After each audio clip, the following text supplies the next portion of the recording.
There's not a clear roadmap or there's not education. What people don't realize, when all of a sudden the money starts coming in, getting a nice high salary, getting a bonus, and then the equity could be private, all of a sudden you go through a liquidity event and now you're looking at hundreds of thousands of dollars. I understand budgeting. I've got a little bit in the bank. I've got a little stock portfolio. Then when all of a sudden you have this overweight, undiversified, large equity position, for those who may not understand those terms, it's really like you have all this money in a single stock. April 19th, 2012, which was the IPO day of Splunk, I drove in the morning and my wife and I were just high net worth earners. We walked into this event. It was super early in the morning, downtown headquarters in San Francisco. We had the executives were in the NASDAQ. It was being streamed live. DJ was set up, omelet bar. Everyone was sitting there. Nobody really talked about who had what amount of shares, but we all knew that this could be impactful. And we knew that the price that it was set to go out at was $17. And we knew that many of us that day were going to become millionaires. Then when it was time to go out, they said, okay, we're going out. We're texting people who are literally live in there and we're watching it on TV. Okay, what price is it going to go out at? The screen was blank, like it didn't record anything. And this went on for 1 or 2 minutes and people are getting nervous. We thought, did the system go down?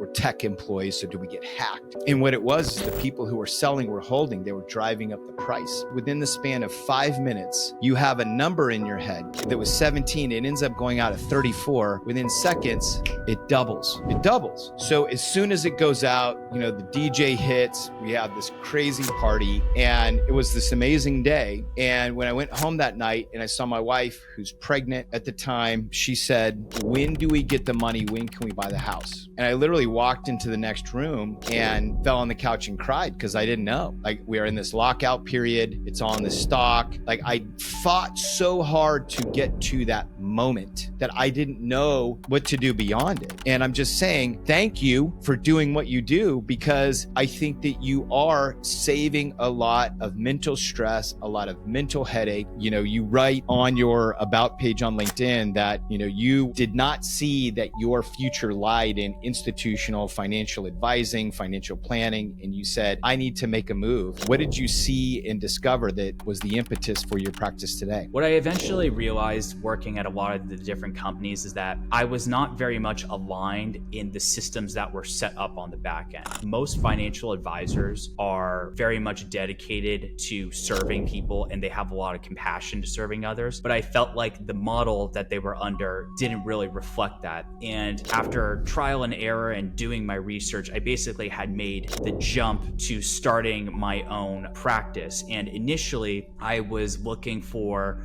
perhaps like a different employer to actually work with, like a fee-only advisor, which is the field. But I felt like the way that I wanted to deliver it wasn't really reflected with a lot of the places I was looking for. And they were looking for a very specific clientele, like specific, like ultra high net worth. And there's nothing wrong with that, but I wanted to serve, like families as it was, like middle class or even high net worth. But I wanted to provide that range of people that really wanted the plan, but also the ongoing piece of it. So I decided to go on my own. I went from a scenario of, zero to multiple seven figures wealth within a 2-year period when I really started, focusing on some of these pre-IPO companies. And, the one thing that helped me tremendously is finding a fee-only advisor. When you think through fee-only versus the more traditional model, where does fee-only have that advantage of helping clients get educated and see a plan versus the other model that I think,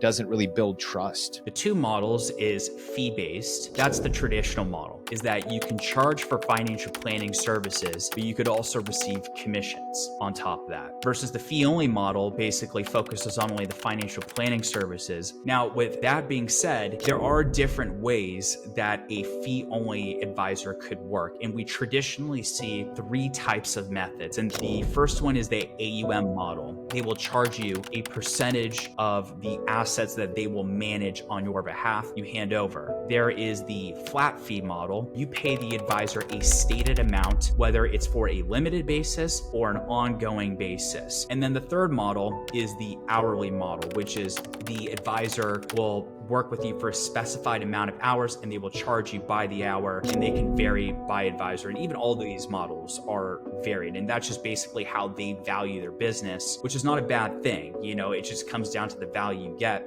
When you work with a fee-only model, you remove the commissions that are behind the scenes, but that's how we're able to separate ourselves, is just really being transparent with the business model that we are only charging you and no one else in between.